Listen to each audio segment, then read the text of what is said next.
The wealthmanagement.com Advisor Innovations podcast is sponsored by LPL. As financial advice continues to evolve, LPL is at the forefront. Whether it's growing your RIA or building an independent practice, advisors can pick the business model, services, technology, and product mix that best meets their clients' needs. As a top wealth management firm 100% dedicated to advisor success, LPL looks forward to learning how they can help you build your tomorrow today. For information and show notes, go visit lpl.com/advisor innovation.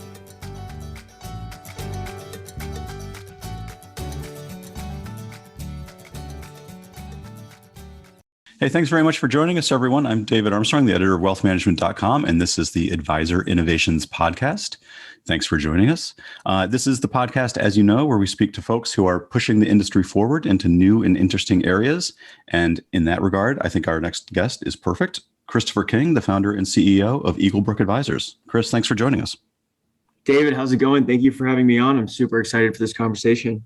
Great. I am too, because the way that I first came across Eaglebrook was through the advisors. I know that you are creating SMA platforms for cryptocurrency investments and have gotten onto the platforms of some pretty prominent advisory firms, Dynasty, Mariner Wealth, some of the other ones. For those folks who aren't as familiar with Eaglebrook, can you take a step back and just give us the 101? Who are you and what do you do?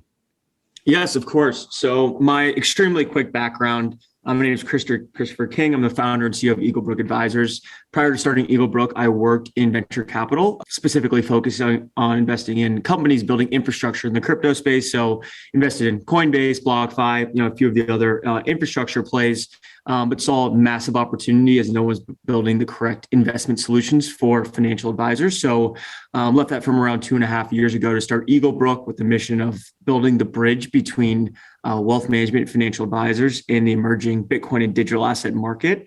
And that's exactly what we've done at Eaglebrook. We raised capital from a few prominent wealth management executives. We decided to build a separately managed account platform, which had not been done before. So there was a lot of compliance, regulatory structure, infrastructure integrations necessary to get that done. Luckily we were partnered with a really great RIA on that. And from there, we've basically built the first SMA platform in the crypto market that's specifically serving only financial advisors. And we have now we're working with 34 independent RIAs that collectively manage over $150 billion. And we're working with over 400 financial advisors that are actively allocating to this market. And we're educating another 2,000. So really interesting things that we're doing. We really focus on education and access. And another big piece of that is all of the compliance, the practice management, the security, and the integrations with advisors' workflow that makes this a very seamless and easy to use platform for advisors. We just crossed 140 million in assets. So we're moving fairly quickly. We started out 2021 at 5 million. So we've seen some pretty incredible growth in the advisor market. And we're excited to continue helping advisors understand this nascent market and understand how it makes sense in portfolios. Obviously, it's not an asset class for everyone. But if you look at the alternative investment landscape, we think it's fairly attractive for a few different reasons, which I'm sure we're going to get into. So really excited to continue working with the advisors. You mentioned some of the RIAs that were backers of Eaglebrook. That includes Marty Bicknell at Mariner. I think Mark Cassidy is an investor, formerly the CEO of LPL. So it was advisors that you helped hatch this idea with.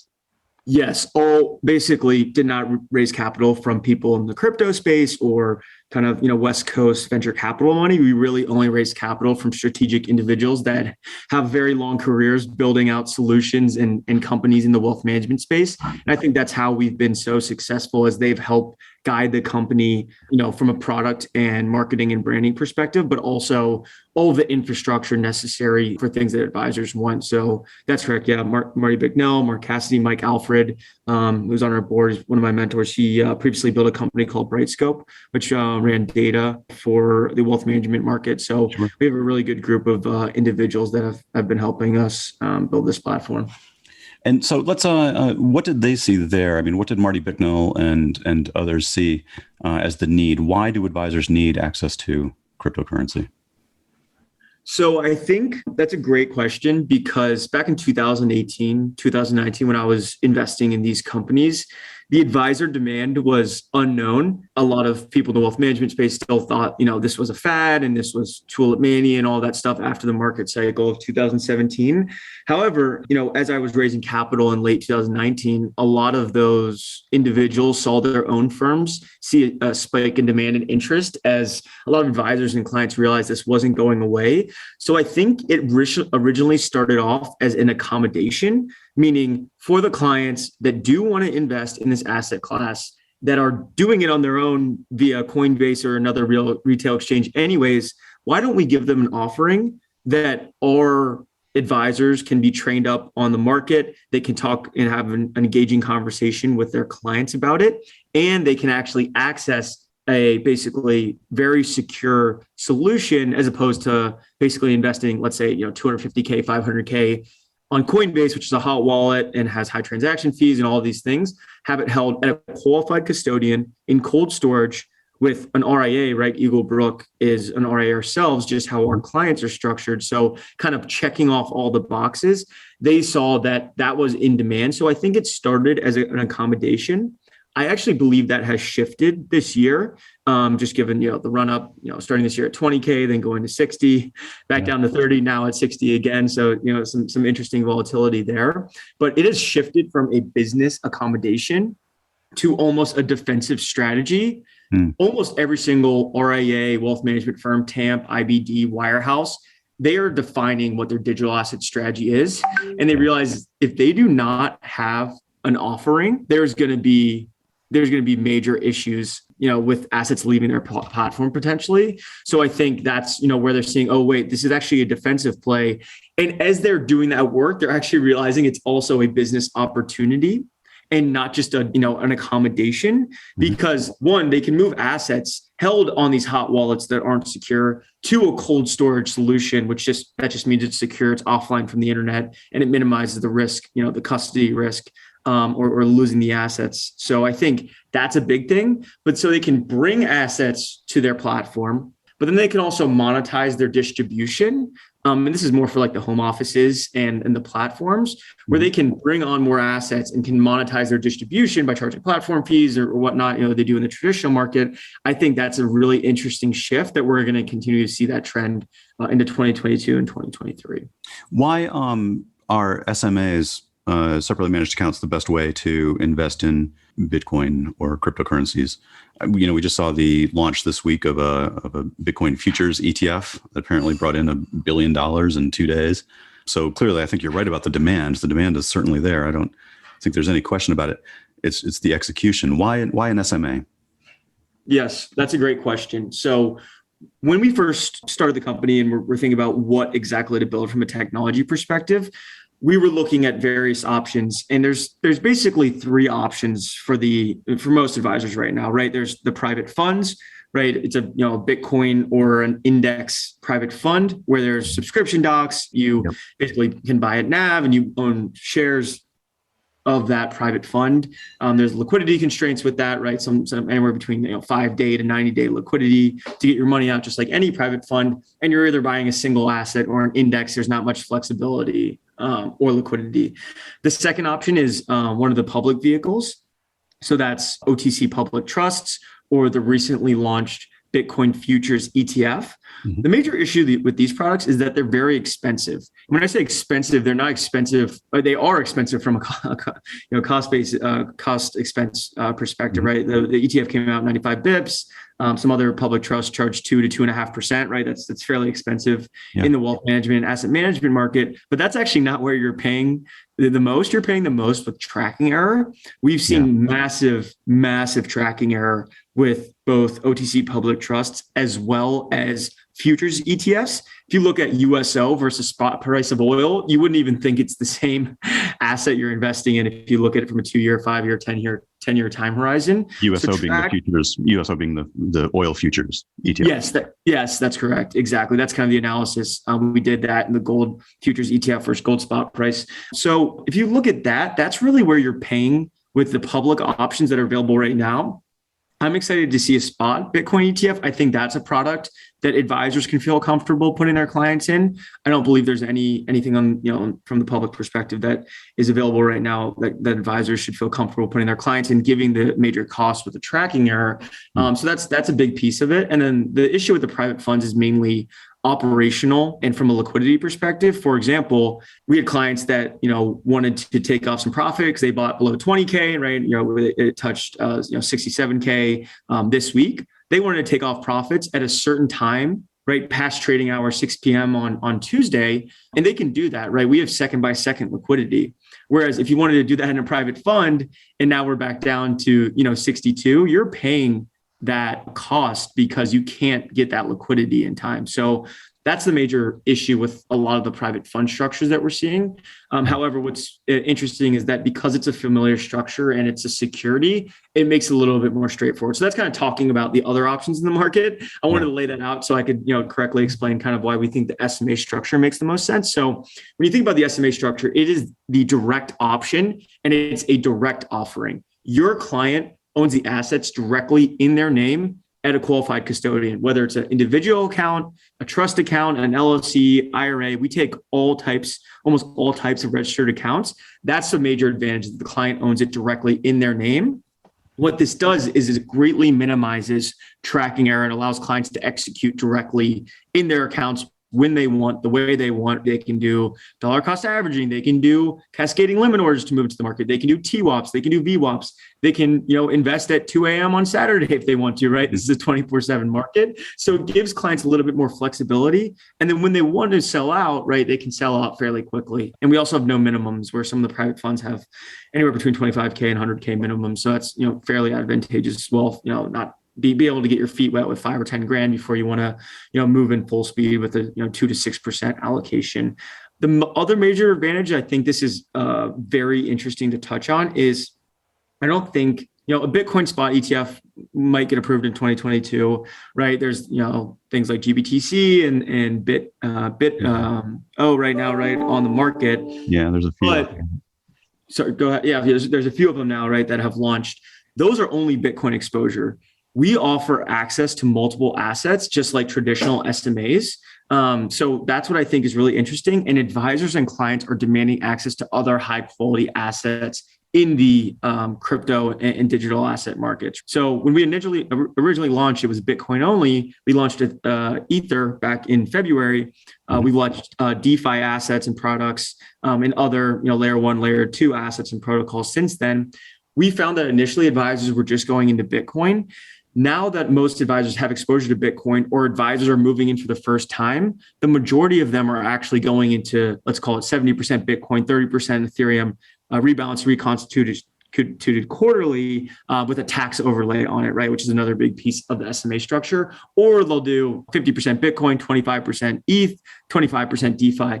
The advisors and the clients are looking at this as a multi-asset investment. And it's not going to be only Bitcoin. They want exposure to these other assets that have a little bit higher of a risk profile that their clients are hearing about in the news. So that's, Ethereum competitors, that's other types of digital assets, right, that actually have utility and have commercial applications, like the certain DeFi protocols. There's certain platforms that benefit from the NFT craze that we've been seeing, right? So there's a lot of different and interesting opportunities. There's yield, there's staking, right? There's income opportunities. You're going to be able to access all of that by owning it directly in a managed account. And what Eaglebrook does is we add a layer of advice on top of it, aside from just access. So we'll actually talk to the advisor, talk to the investment committee, understand what they're looking for, advise them on the types of allocations that they should think about, both from a overall client portfolio perspective, right? Should you allocate 2%? Should you allocate 4%? Should you allocate 6%? And if you allocate, 2 to 6%, what should the allocation in digital assets be, right? Should it be 50% Bitcoin, 50% Ethereum? Does that firm want exposure to these other assets as well? Do they want, to go into stable coins that yield 8%? There's a lot of interesting things that you can do that's, as the speed of this market moves, right? And Eaglebrook can be very innovative on the product side. I think that's where things get really exciting, from just a product and platform perspective. Yeah. And I'm sure education is a huge component to this, right? I mean, most advisors, of course, know Bitcoin, but Ethereum, or certainly the DeFi stuff, is probably a you're climbing a hill there to get most advisors to understand what you're talking about. You are exactly correct. We always start with Bitcoin. Once they understand Bitcoin, they go to Ethereum and understanding Ethereum. Once you kind of can grasp that, you can talk about like the longer tail, riskier assets that are a little bit newer in the market, but are gaining traction fairly quickly. So we really focus on adoption, right? Product. What are they actually building? Why does it make sense? Why are people using these things? Why are they buying them? We do a lot of that rigorous fundamental research, but then package it in a way that advisors can synthesize and understand and explain to clients, right? So that's when I say, we are working with 400 advisors that are actively allocating, and then over 2,000 that are we're currently educating, because it just takes time for this is a very steep learning curve for this asset class. It's not like any equities or fixed income or private equity or hedge funds or real estate or anything like that. So the learning curve is steep, but once you get over that steep learning curve, you can really engage with your clients in a deeper way, which is the advisor's number one job. So I think this is just another touch point that can help people organically drive, relationships and engagement with their existing client base. One of the things that advisors said early on, and probably still many of them say it now, is that compliance departments won't allow them to invest in cryptocurrencies. Are we past that excuse, or is that still a legitimate worry? I believe it is legitimate, and we see it in real time. All the active deals that we're working on, they are not delayed or taking long because people are still trying to figure out if there's demand from their advisors, or if they want to work with Eaglebrook in the SMA platform and they like the SMA structure. Those two problems have been solved for the most part. It's typically in the compliance legal risk department. And it's not that this can't get approved from a compliance perspective, because it clearly can, right? We've been approved by 34 RIAs, and 32 of those RIAs manage over $1 billion and have very serious compliance departments. That's not the case. I think it's more they don't understand the regulatory landscape and the risk. A lot of people still think like Bitcoin and Ether can potentially be banned, which I think is highly unlikely in the US specifically. We as an RIA embrace regulation, right? We want to be over-regulated. We want to understand the rules because that makes our job easier. Well, you're fiduciaries yourself. Exactly correct. Yes. So that's the biggest thing, right? We want to do the right thing for our clients. We just want the rules to be more clear. And I think the rules are fairly clear, right? From a just straightforward perspective, right? You need to do the diligence on the custodian. You do the diligence on the vendor and asset manager, which is Eaglebrook, right? You have to think about how this fits into your own compliance program and update that. And then also have all of the risk disclosures on your ADV, and we add that to our own onboarding workflow that clients sign.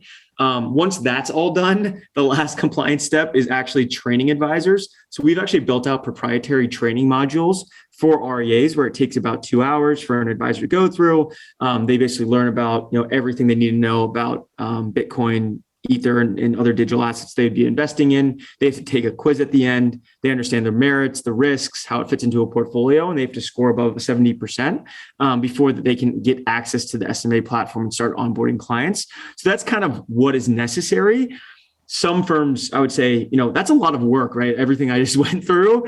And then it still needs to be approved by the management team and investment committee for some of these, multi-billion-dollar RIAs. So sometimes it's a lot of work for not very clear, is it going to be, $20 million? Are they going to invest $50 million? Is it going to be a significant part of their portfolio, right? If it's going to be 5%, it might be worth the work. If it's going to be 1%, it might not be worth the work until people are banging down the compliance department's doors. So it's not a matter of that they can't do it. I just think it's, some people are trying to figure out exactly what their strategy is before they launch offerings. But right now, I would say less than 5% of the RIA market is currently allocated in digital assets in any way. So this market's fairly wide open. I think that, will probably be 50-50, 3-4 years from now. So there's a lot of opportunity. And I think, a lot of advisors are going to see an inflection point where some really big firms start allocating in a meaningful way. And they're going to realize that they need to start thinking about this and launching solutions if they want to compete. I mean, it makes total sense for you to go after the $1 billion plus RIA, right? Because as you say, if they're going to allocate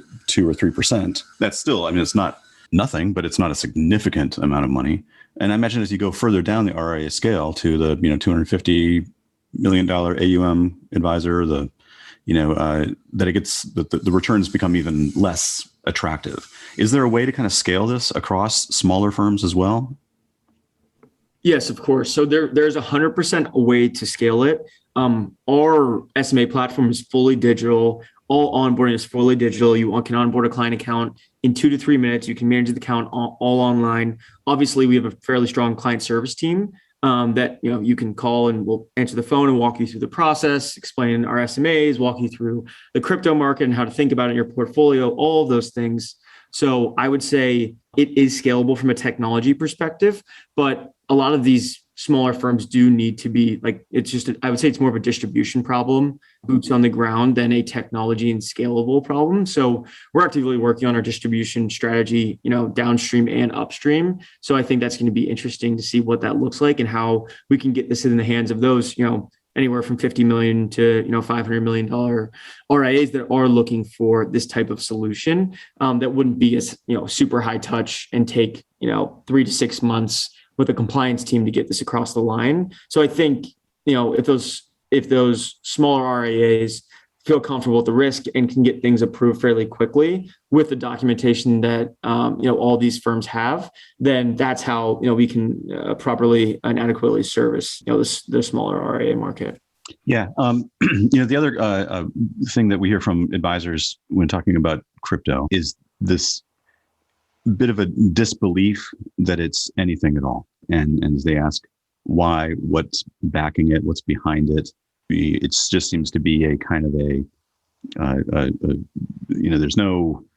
it's not a claim on any income producing property. It's, which is how many of them traditionally think of investments. How do you get around that? And certainly as the market's going up and up and up, as it has been, I'm sure it's probably an easier sell once, the markets turn, and in Bitcoin as it does in everything else. I mean, its volatility is inevitable. How do you defend against the accusations that this is just fairy dust?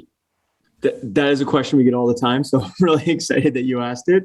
Let's break the market down into two things and kind of provide real analogies so it's a little bit more tangible and concrete. So kind of just starting with the largest one, Bitcoin. Bitcoin is very different than the other crypto assets and digital assets, as it is trying, and in my opinion, it is money, right? What it is trying to do is become an emerging store of value in a global monetary system that has these built-in network effects that are fairly similar with how Facebook and Uber and Amazon and Instagram and YouTube, all of these traditional Web 2 companies had built their adoption curves and built basically their own commercial success. Bitcoin is following a similar trajectory, but instead of Facebook competing with newspapers and Amazon competing with retail stores, Bitcoin is competing with gold as a alternative store of value, right?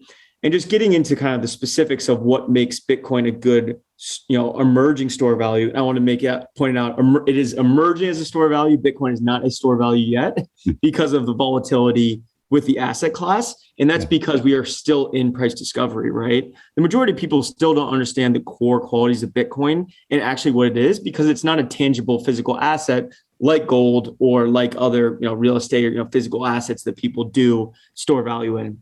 However, what's very interesting about it is it has this scarcity where there's only 21 million that will ever be minted. And it has a transparent monetary policy, that is basically disinflationary, where we are in a world where the central banks have decided to, start printing, fiat currencies at a rate we have never seen in history. And Bitcoin is somewhat of a defense against that. So I think from the macro environment, that's why we've seen a lot of our clients start to invest, is they actually do view it as an alternative to money printing, in the US and across all other, central banks across the world in this environment. So I think that's like one macro driver.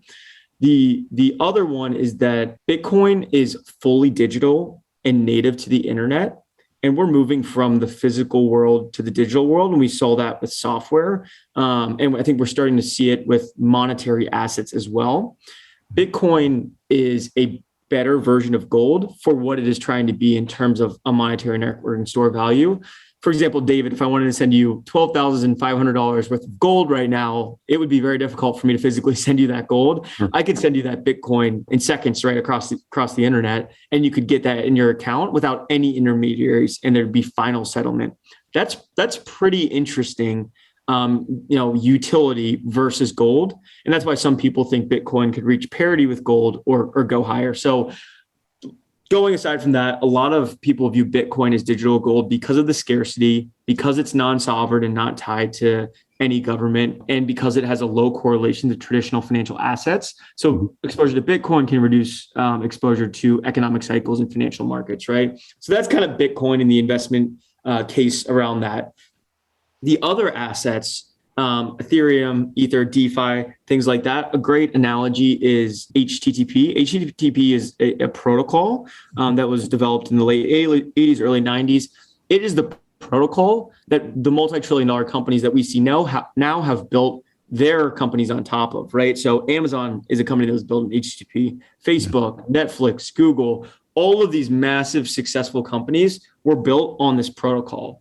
So imagine if you could invest in that protocol back in the early 90s, that would probably be the best return out of any investment, even probably better than Amazon stock, right? Post the 2001 crash.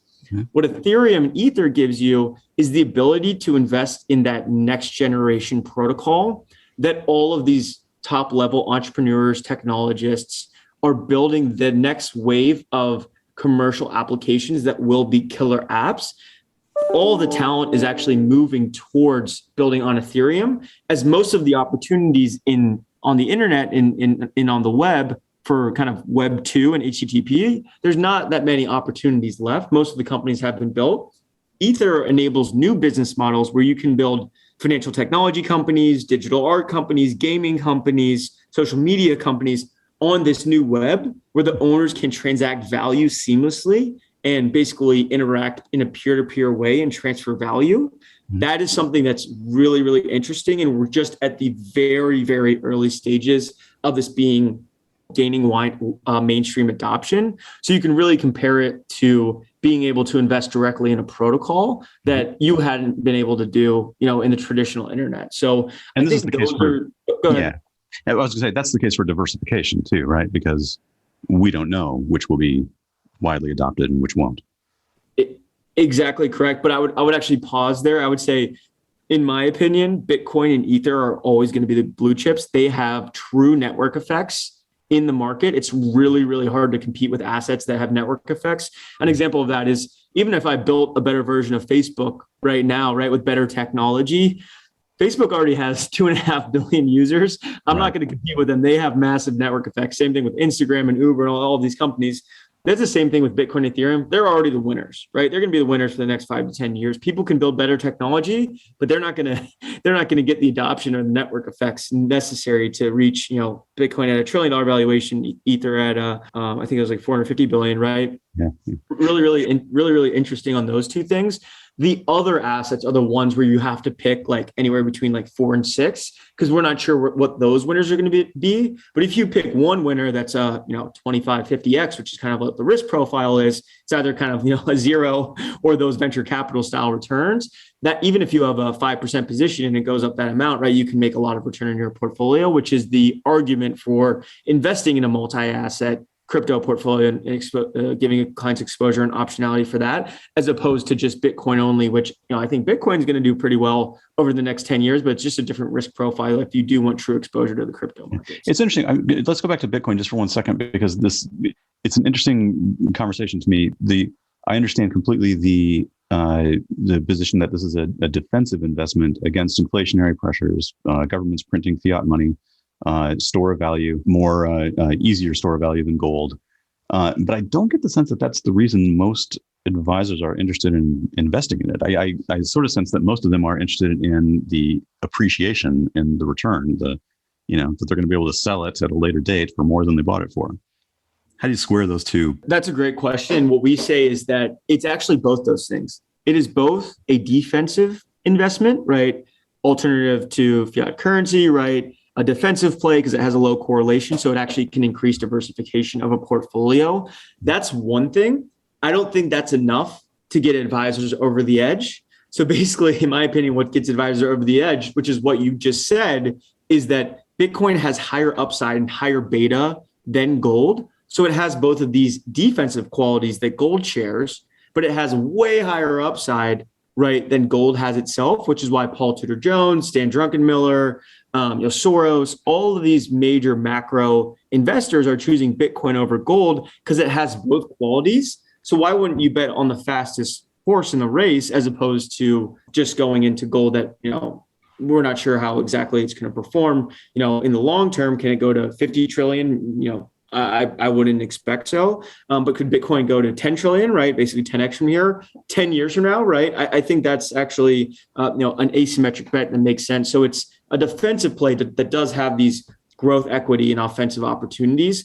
That's what I think is those two things that are complementary is what actually gets advisors over the edge. But I will say, without a doubt, there's advisors that are seeing the price go up that, do want to, FOMO into the market, right? That's just how markets and behavioral finance works. However, the ones that are allocating very meaningful amounts of capital, what I hear is kind of those two plays, right? This is defensive like gold, right? But this is also an offensive play. This is an asymmetric opportunity. I think I should put 4% of my client's portfolio into this. What about taxes? Are there tax implications? We've been reading a lot about how the IRS, considers cryptocurrency investments. What do advisors need to know about the tax implications of, once they sell these things? Is it a capital gain? Is it a income? What is it? Yep. So it's capital gains, right? Short term, long term, same as equities, basically.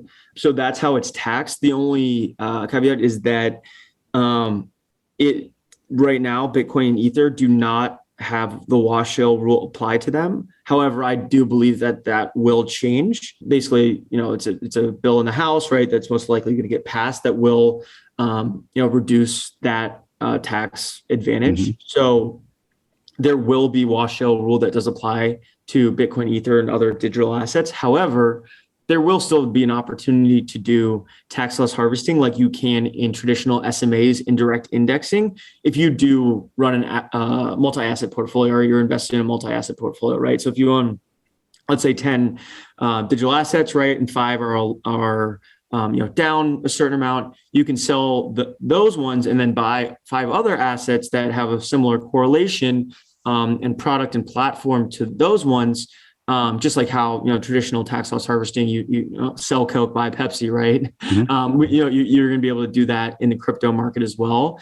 And given the volatility of this market, it can be a little bit more advantageous from a tax perspective than just equities, right? So we're seeing our clients, run, we're running the tax loss harvesting strategies for them, but our clients are looking at that as a major tax arbitrage and tax management opportunity that they can use to, work with their clients on.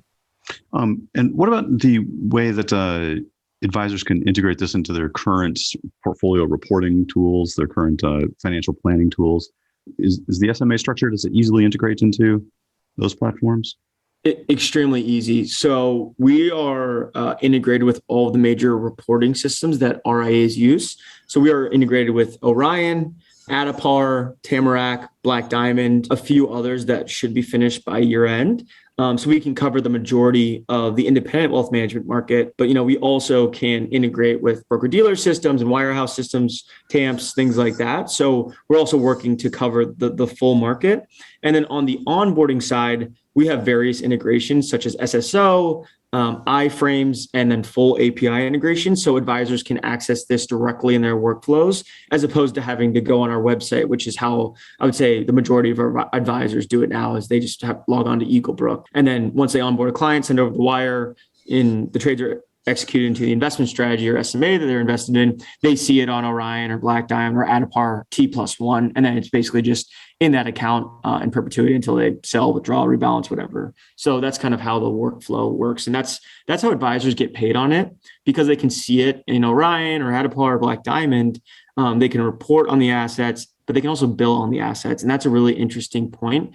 So advisors can charge whatever fee they're interested in, just like they charge it on, equities or fixed income or sure. The other assets they manage.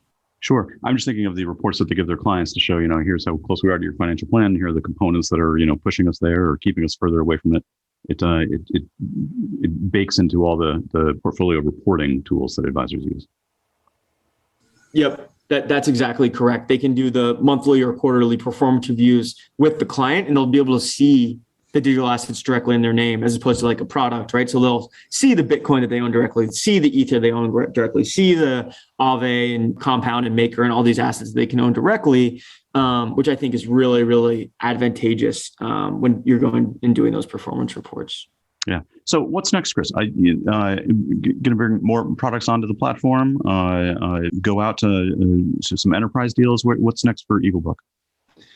That's a great question. We're working on a lot of things and have some really exciting announcements that's going to come on the wire in the next few months. But I would say there's two things that I think we have a major focus on. One, yes, we do want to go downstream to the smaller RIAs, but we do want to go upstream to the IBDs. So that's been a major focus of ours, is covering that market and getting approved on those platforms. So as you can imagine, that's a little bit more difficult than some of these independent RIAs. So that's something we're working on pretty heavily right now. I'm really excited to get some of those deals done and announce that.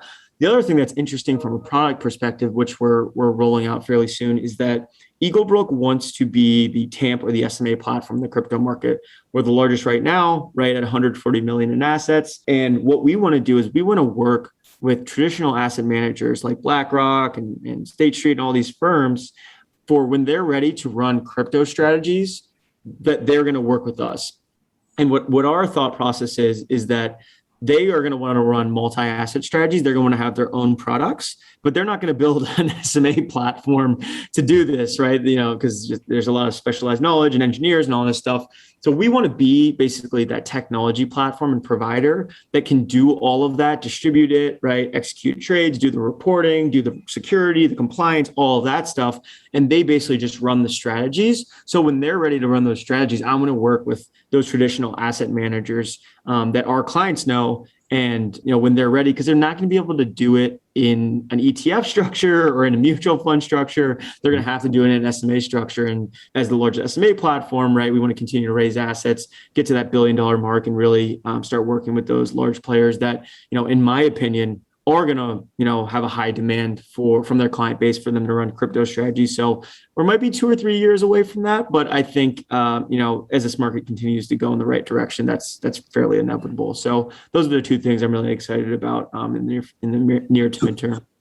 Final question: what worries you? Competition? Who are your competitors, or maybe there's something more existential that worries you? What's the biggest concern? Yes, that's a fantastic question. I would say everyone always asks me, won't a Bitcoin ETF kill your business? And I would say that's like probably one of the least of my worries. And that's mainly because we are a multi-asset platform. We are kind of, in the camp of owning more than just Bitcoin, and that there's going to be a lot of interesting opportunities in this space.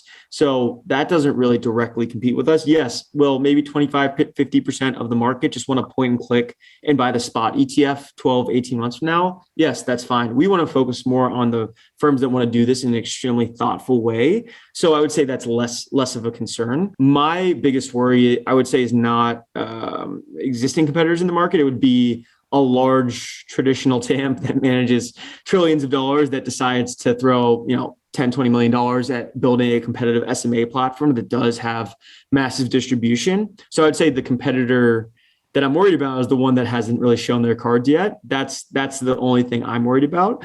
I also want to make it fairly clear that I do believe there is going to be a market pullback at some point in the next 12 months, I would say. That's just how the crypto markets work, right? I started investing in 2014, right? There was a run up in 13, 14, and then a crash down 87%. Same thing happened in 2017, crash down 83%. I don't think we're going to see that massive 83, 87% crash. Are we going to see 50 to 60% plus crash potentially? Yes, I believe so. So I think you really need to monitor this market and understand that.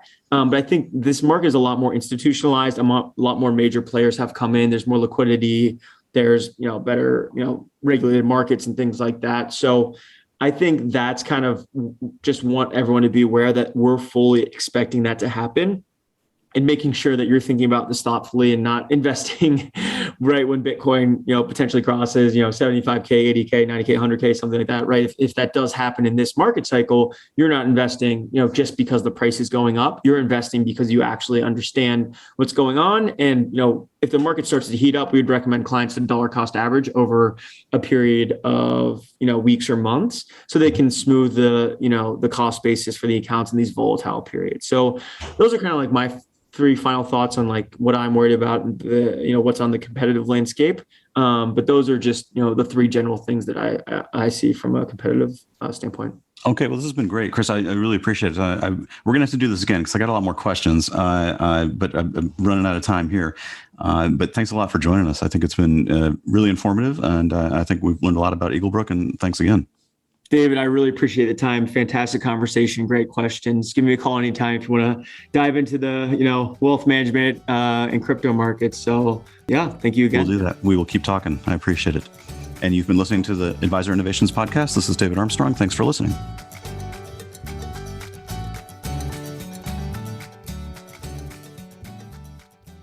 This podcast is sponsored by LPL Financial, a registered investment advisor and member of FINRA SIPC. LPL Financial is a separate entity from and not affiliated with wealthmanagement.com.